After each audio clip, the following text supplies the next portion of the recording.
Hello everybody, I'm Marc DiBenedetto alongside my longtime partner, Taylor Denson, along with two newcomers to the TSN crew, Casey Clark and Stu Lovejoy. Good to have you guys aboard. This year, the Trinity football team has some holes to fill on defense, but has a fully loaded offense ready to go. The football players and the coaches are ready to go for a new Bantam football season, and so are we. TSN football coming at you!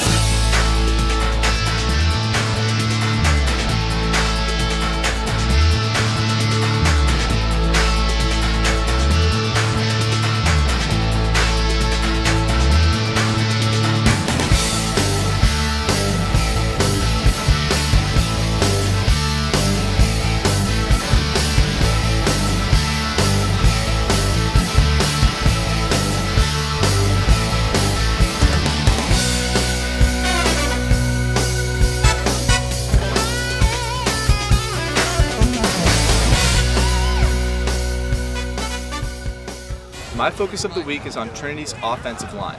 Running backs Evan Bunker and Ben Crick would be going nowhere if it weren't for the big hog mollies up front. This year, the offensive line belongs to captains Andrew Weiss and Mike Valente. The two seniors helped Trinity lead the NESCAC in rushing in both 2010 and 2011. Valente earned himself the top spot in the All-NESCAC first team last season, along with fellow offensive lineman Tim O'Brien, who managed to make the All-NESCAC second team. With an experienced offensive line, look for the Bantams to dominate in the trenches this Saturday and all season long. My focus of the week is the Bantam secondary. Bates will be coming into the coop with returning starter Trevor Smith, who threw for over 1,500 yards and 13 passing TDs last season.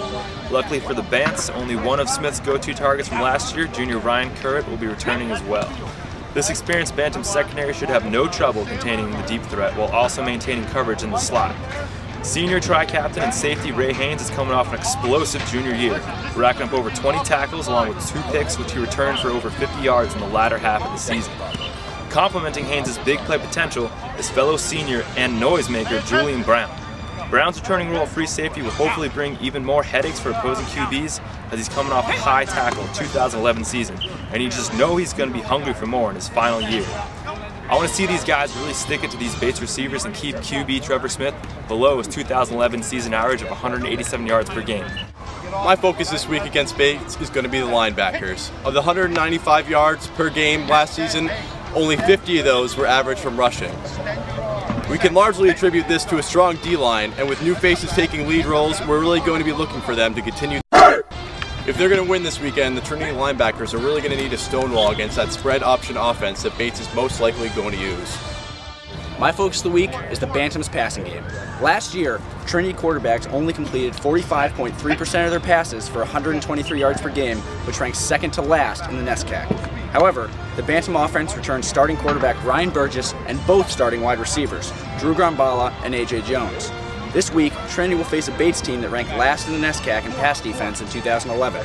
The Bobcats returned only 3 starters from that defense, so look for Burgess, Grambala, and Jones to have big days through the air as the Bantams look to have a solid and efficient passing game in Week 1. My play to watch for this year is junior running back number 20, Ben Crick.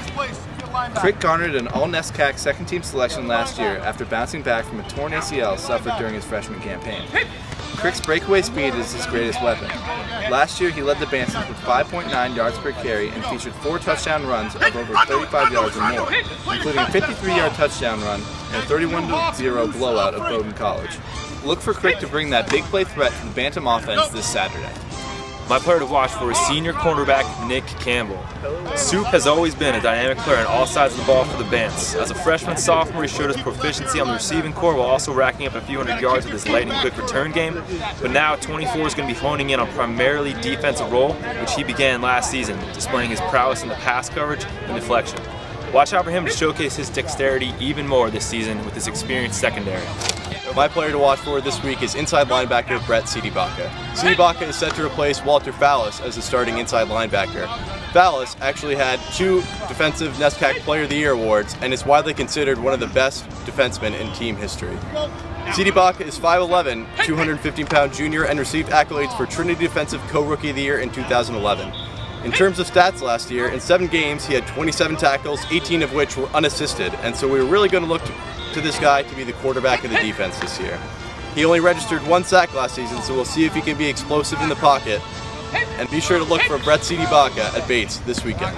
My player to watch is number 14, quarterback Ryan Burgess. The senior has starting experience in the last 2 seasons for Trinity and has compiled career totals of 1,040 passing yards and 8 touchdowns.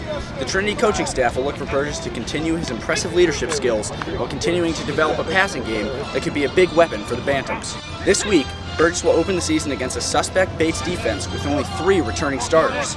Expect Burgess' senior leadership to propel the Bantams to a big victory in Week 1. Lock it up, because that's a TD guarantee. Time to predict the scores of Saturday's games. I think that the Bantams are going to hit the ground running and go away with it 31-20. Casey? I say the Bantam secondary is not going to give up many long passes or touchdowns. I say Bants win 28-10. I'm going to agree with you guys. I think the Bantams will come out with a big victory in Week 1, 35-10. I think we're all agreed. Bantam's definitely looking for a win here. With a big transition in the players graduated last year, I'm going to go 28-21. Close game for Stu. That does it here for the first preview of the year. Be sure to come out and support the Bantams on Saturday at 1 o'clock right here on TSN.